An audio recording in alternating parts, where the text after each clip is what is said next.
Okay, hello. Good morning to all the people in Europe. Good afternoon to all the people in Asia. Good night to people who will still be watching from America. Um, we are back this year with the Global Foresight Summit after the success that we had last year. We are organizing this event this year with the support and the co-organization of the World Future Review and the Association of Professional Futurists. We are welcoming for this first session of the summit to Jose Ramos. Jose Ramos is Director of Action Foresight. He's the co-editor-in-chief of the Journal of Future Studies and adjunct senior lecturer at the University of the Sunshine Coast. He runs courses and writes on anticipatory experimentation and governance and participatory and mutant futures. So we are really, really happy to start the conference this year with him. Hello, Jose. Hey, great to be here.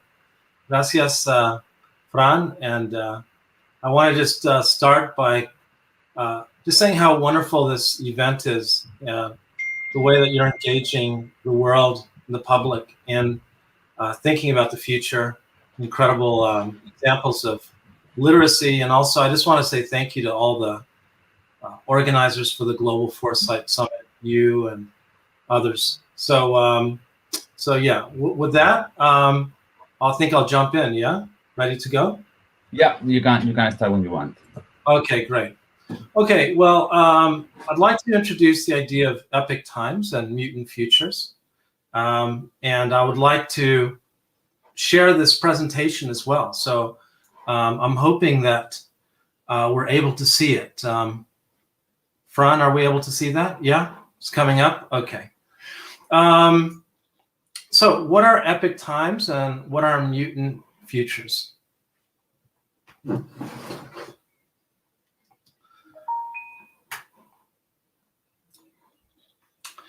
Well, to give a start, epic times is a framing for a non-victim response to extraordinary circumstances, which reimagines who we are, the strategies and methods we use, and the challenges we are called forth to take part of. And I'll talk a little bit about what this means. The first thing I want to introduce is the idea of hypernormalization as a kind of antithesis to temporal conscientization. I'll talk about this idea of temporal conscientization later. Hypernormalization I picked up from the documentary by Adam Curtis. It was originally coined by Alexei Yurchak in his book, Everything Was Forever Until It Was No More, The Last Soviet Generation. And the basic idea is that hypernormalization creates a kind of perennial status quo, a status quo that people can't seem to imagine themselves outside of. In hypernormalization, the image of an untenable status quo is vigorously maintained by incumbent institutions and by our collective instincts to avoid the pain of change.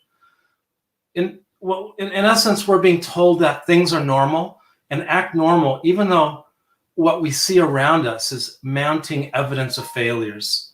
So here we can see the bread lines in the former Soviet Union. And hypernormalization reduces the temporal context to a never-ending status quo. So in the present moment of hyper neoliberalism, it's keep up with the Kardashians and excessively carbon-intensive crypto mining, shopping, and big vehicles and plastic water bottles. And as such, there's no past to draw from and no future to reimagine. making the present unproblematic. In the words of Frederick Jameson, it's easier to imagine the end of the world than the end to capitalism. So it's this sort of enclosing of the imagination into this never-ending present. Now, one of the great founders of future studies and peace research was Elise Boulding. And she talked a little bit about temporal exhaustion. And she was one of the people that developed, I think, the person who developed the idea of the extended present. She wrote, if one is mentally out of breath all the time from dealing with the present, there's no energy left for imagining the future. I think we've all been in this situation where too busy to think about the future. And what happens is the future languishes.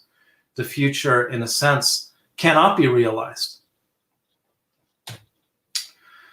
And she developed this idea of the 200-year present. She kind of understood that in this moment in time, we're struggling to open up our temporal imagination. And I'll just read what she said here. The 200-year present began 100 years ago with the birth of the people who have reached their 100th birthday today. The other boundary of the 200-year present, the 100 years from now, is the 100th birthday of the babies born today. If you take that span, you and I will have had contact with a lot of people from different parts of that span. So this 200-year present, this extended present of Elise Boulding, is really connecting with both future generations, people who are born today, who will be 100 in 100 years' time, and also people who have lived and touched us and our lives and our families and our culture's lives over the last 100 years. And this 200-year present then includes this remembered context, this present and the imagined futures. Why does this matter? Well, deep time becomes a resource for us. You know, anyone familiar with understanding different ways of conceptualizing our past, anything from macro history to anthropology, archaeology, evolutionary biology, and many different narratives will tell us that expanding this present actually expands the potentials of the future. Paulo Freire was a big influence in my thinking, and he's really where this idea of temporal conscientization emerged for me. He talked about objects or subjects. He said that the human as object has been molded by the forces of the present to serve its ends. So the human as an object cannot distinguish itself from time. It's, in a sense, in that hyper-normalized reality. The human as subject has distinguished him or herself from time and understands the era in exhaustion and the era emerging, and understands who they need to be as an actor and agent in historical and social change. So in effect, the human that enacts this temporal conscientization is able to understand temporality in a way that they become agents of change. Viktor Frankl was another person who really understood what conscientization meant.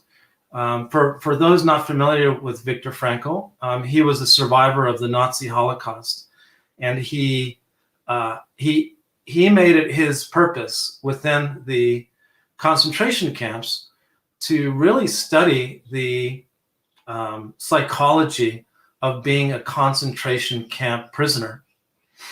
And one of the things that he discovered in his work, he couldn't write notes because the Nazis didn't let him keep paper or anything like that. So he had to just log it. But he was already a psychologist by the time he was put in the concentration camps.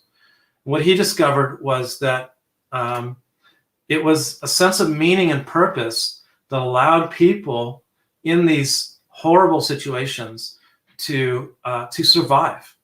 Of course, there was physical deprivation, and the chances of getting killed by the Nazis were very, very high.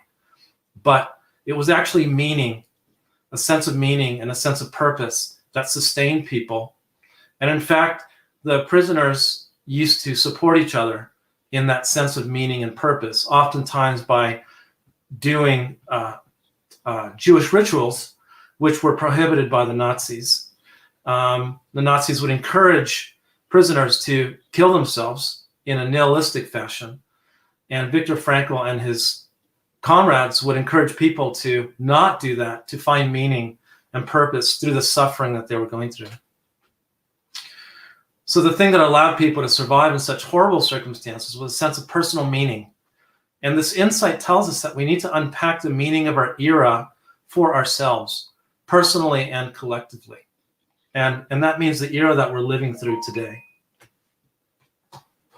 So epic times in this framing means transforming who we are from victims of social change and circumstance to agents of change and shapers of new circumstance and finders of meaning within our era. I think that's the other important point to take from Viktor Frankl's work. And it frames the current era as heroic or grand in scale or character.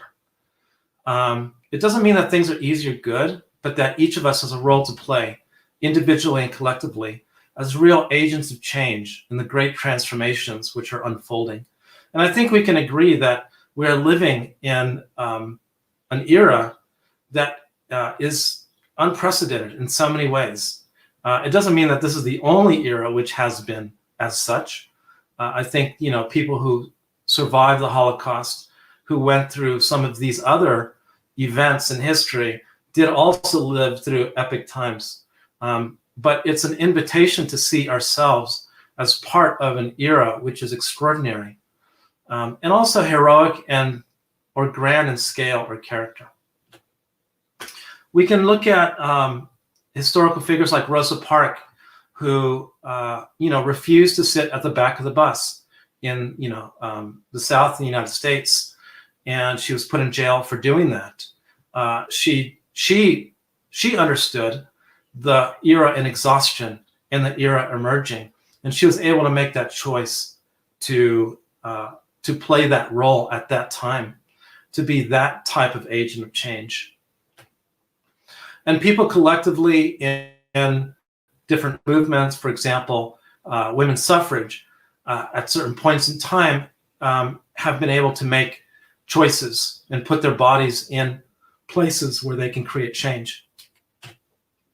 And then today we see a person like Greta Thunberg, who's an extraordinary example of epic times and of understanding who they need to be in this era.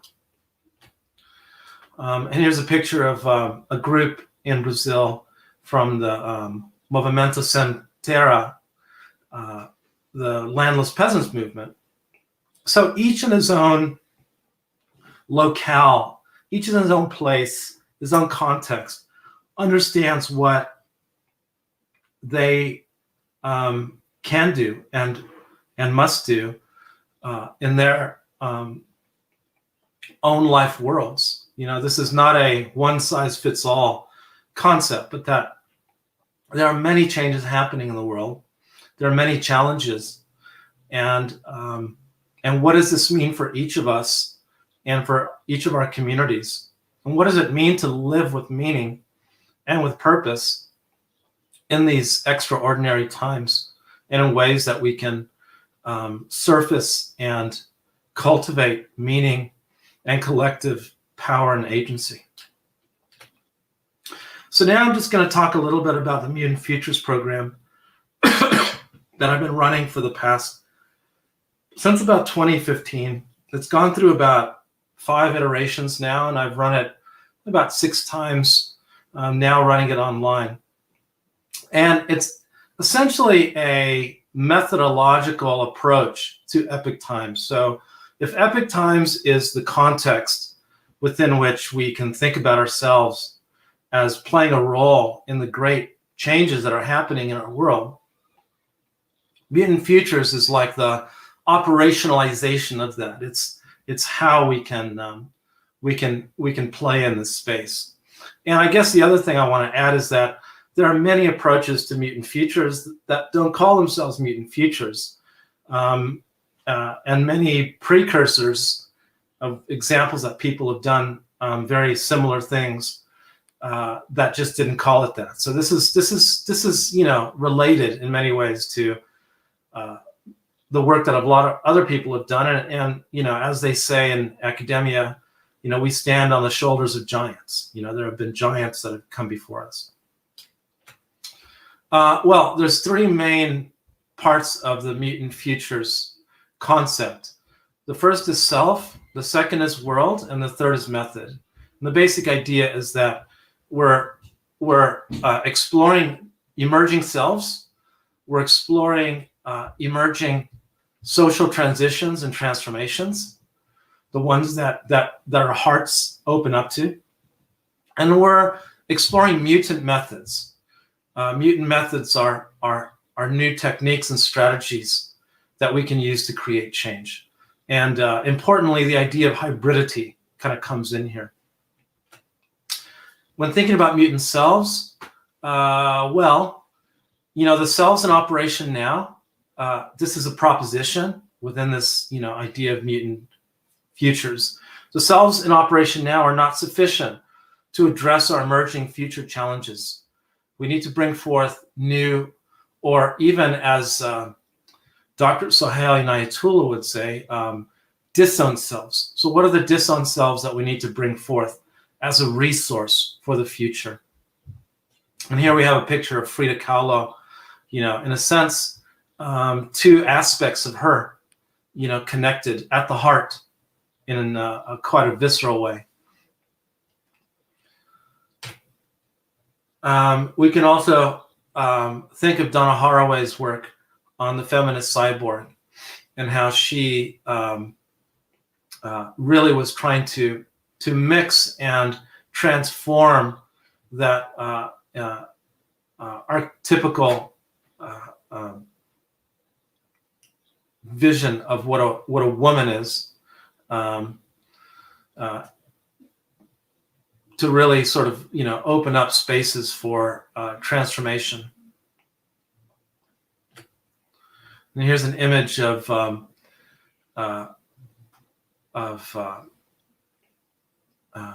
transforming the traditional self role of a woman in Mexico, and then the cyborg transformation on the right by Raul Cruz. And this is one of my favorites. These are a whole narrative arc, many generations of Terminator killers. But we can see different selves emerge through these popular images. And the main question here is, what selves is the future asking us to bring forth? And the idea that if we take the future as a person, let's say we anthropomorphize the future and say the future is a person. The future is actually asking us to bring forth new selves. What selves are those? It might be for a particular issue that they are trying to address. If we think of Greta Thunberg, what selves did the future ask her to bring forth? Well, it asked her to bring forth an uncompromising self, a self deeply angry at the violence to future generations, a self that was not going to mince words, right? What are those selves? And then there's the actual issues that we want to engage with. And these are the issues this is how we want to mutate the future. These are the mutant futures. And I use a lot of the work of Joanna Macy. She really talks about opening up the heart to the challenges of the world. And when we open up our heart to the challenges of the world, what calls us forth? And she basically says this process of opening up ourselves is a call to adventure, right? It brings us into contact with that which we love in the world. And this is how we heal the world. We heal the world by listening to its challenges. We heal the world by listening to its pain. And we each do that in the way that we can, moment by moment. Then there's the theater of change. And the theater of change is, well, what's happening today? You know, who are the actors? And what role do we want to play in these transformations and transitions that are happening in these particular areas? You know, we can take an area such as, you know, climate change. Who are the actors in that? Who are the protagonists? Who are the antagonists? Who are the allies? And if we think of a narrative arc, if we think of a theatrical setting, we can begin to imagine the role that we might play. And the roles that we play in change are related to the ecosystems of change. You know, none of us can create the changes we want in the world alone. We do it in partnership, and we can see people here in the March to Birmingham that Martin Luther King and others are walking hand in hand. They're holding hands. They're part of an ecosystem of change, of transformation. So it's really about imagining what makes sense for ourselves and what roles we want to play and how we participate in that ecosystem. And then the other good source is William Bridges' transitions work. Really imagines, well, what does a transition actually mean? A lot of what a transition is exploring this neutral zone. Something ends, you know, where the age of fossil fuels is ending, and then we got this new neutral zone. What's, you know, this is the space of exploration, and this is where Futures really excels at really exploring those possibilities, those scenarios for what new beginnings might be. And then finally, I'll just end with a few words on mutant methods. So mutant methods, I really got excited about methodological hybridity going back about 10 years. And I got invited to a symposium by John Sweeney and Aaron Rosa and others at the Hawaii Future Studies Center.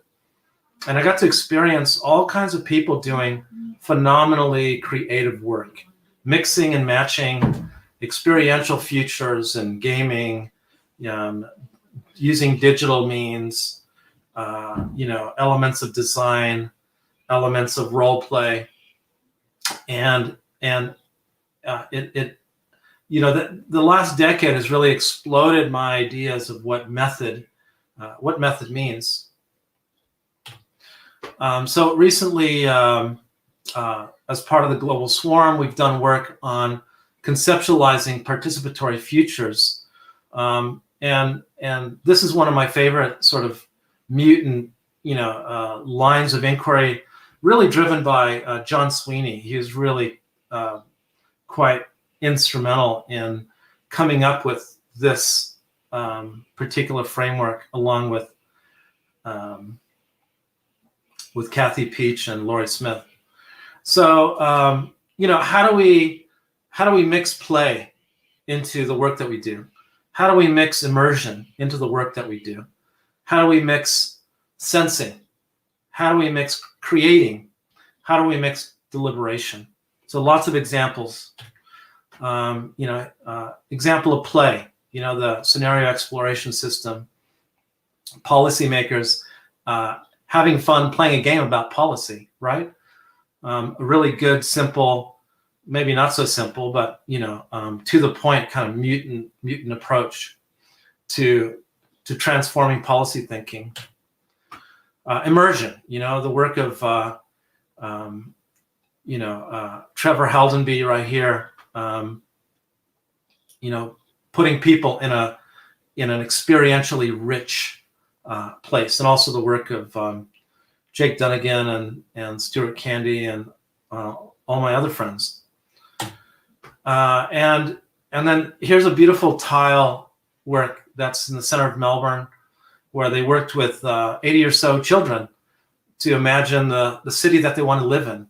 What's their vision? These are young kids. They're 8 or 9 or 10 years old, and they create a mosaic, and they put this mosaic into this rock, beautiful rock, for for the whole community to see. Using augmented reality to help people think about settling refugees, deliberating about how we recreate our nation after a collapse.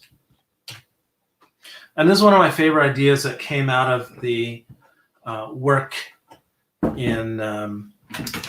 It's my favorite ideas that came out of my work with Nesta, with John and Kathy and Lori and the Global Swarm.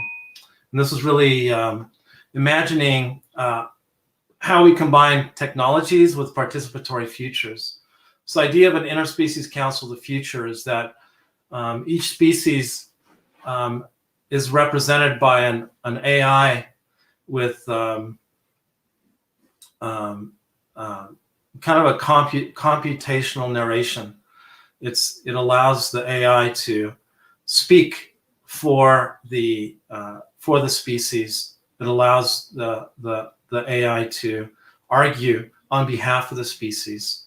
And so with this, it gets projected by holography, it gets projected by VR, it gets projected by video, and you can have many species: tiger beetles, Arctic foxes, blue whales, and all the species of the world with the collective knowledge of how their species is doing as part of our deliberations and our understanding of how we need to manage our world. So in a sense, a way out of the anthropocentrism that we're struggling to shed today. So this gives kind of a few ideas on what mutant methods are, and again, like that question of the selves, what selves is the future asking us to bring forth? It's very similar when thinking about methods and approaches. What methods and what techniques is the future asking us to create in order to address its challenges and to heal its wounds? So I think that's probably a good place to stop. And again, lovely to be here, and look forward to our conversations.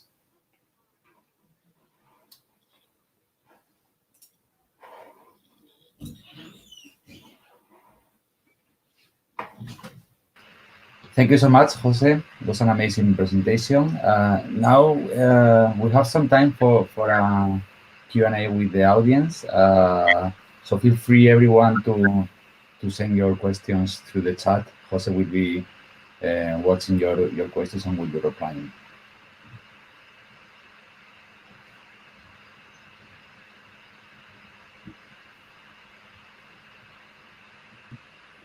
Okay.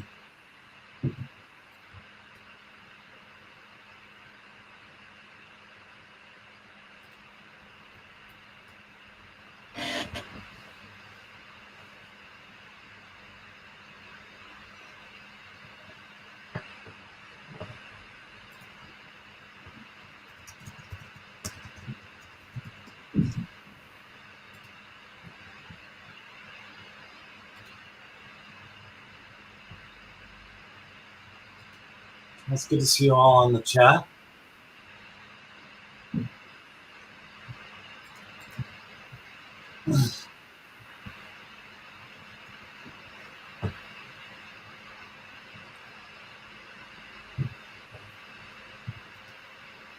Okay, so looks like there Okay. Now you have a question from. Okay.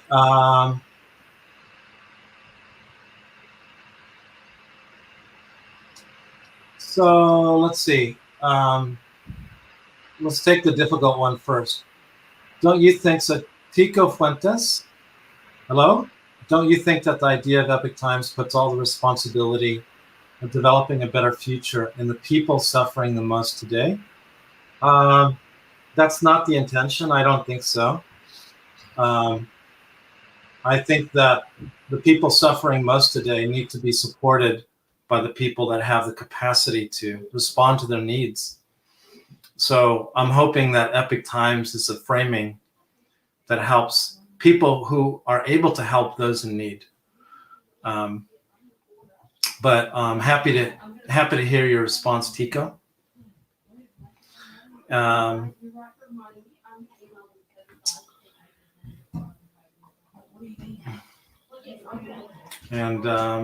I guess, is there anything else?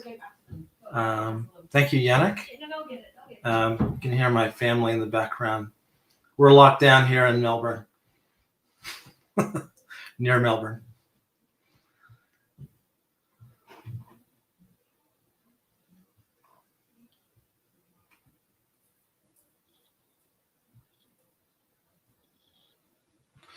Yeah, and I guess, Tico, you just followed up with, isn't it telling them that if there is something wrong, it is their fault because they're not doing enough to change it? Absolutely not. No, everyone doesn't have agency. That is definitely not the point here. Agency really depends on context, social position. And there are a lot of people that lack agency.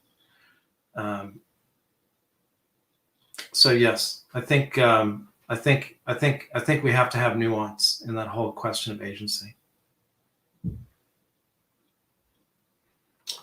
Adam, really great to see you here, and it's so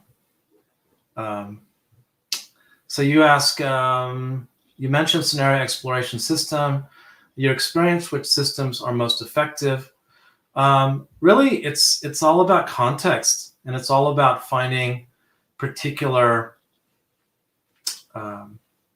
creative approaches that solve the emerging problems, not the that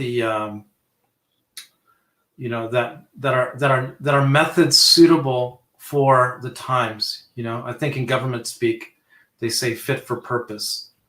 So there's that expression, the definition of insanity is doing the same thing again and again and hoping for a different result. And I think methodological hybridity and Mutant Futures really follows that. It's basically saying doing the same thing again and again is going to get us the same result. So if we have problems with waste, then doing the same thing again and again is going to get us the same result. What does it mean to really engage in this methodological hybridity and transformation in a way in which we can respond to the issues and to the challenges? And if we want to engage more people in thinking about the future, if we want to do participatory futures, then that in itself really requires this kind of deep well of mutancy that we need to channel. That kind of mutancy that you see in the framework that John Sweeney drove and the global swarm. So so very much it's about the context and about the challenge. How do we address that challenge in new ways, in creative ways, in experimental ways? I'm just seeing that a few people have said that there's different chat with many questions on the website. Yeah. So I have to say sorry because we have a bit of a problem with two different chats. I can send you another question from Derek Woodgate. He says, can you talk about the transportation of the present self to the future self in order to better create visions of the future? Yeah, I mean, I guess what I'd say is really drawing from Sohail Inayatullah's work and the work of Hal and Sidra Stone. Selves create boundaries around what we allow ourselves to see, right? So we have particular configuration of selves within us, and and really the new selves open up the possibility of seeing new futures and acting upon new futures. So it was, Greta Thunberg's uncompromising self that is needed to be a voice for her generation. This anger over the violence to her generation and future generations. So I think selves are like lenses into the future. They allow us to see and how we and see with old eyes or with new eyes. And selves are things that can be resources for us to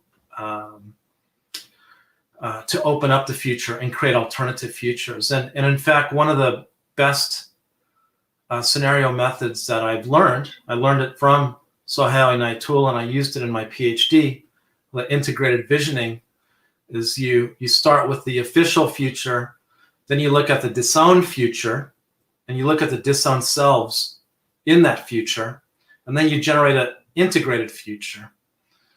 So, one of the best ways of exploring the future is to really dig into this whole question of what selves are in these particular future frames, in a sense. Okay, there's a few. Hi, Marcus. Great to see you, Marcus. Thank you for your question.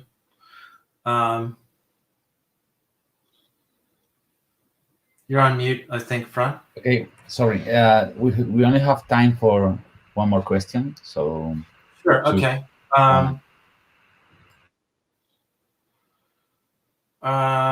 Okay, Marcus. Maybe Marcus, we can talk about the AI question after. You ask, would you perceive the AI would start at level for all species, or would there be some priority? We'll just talk about that after, I think.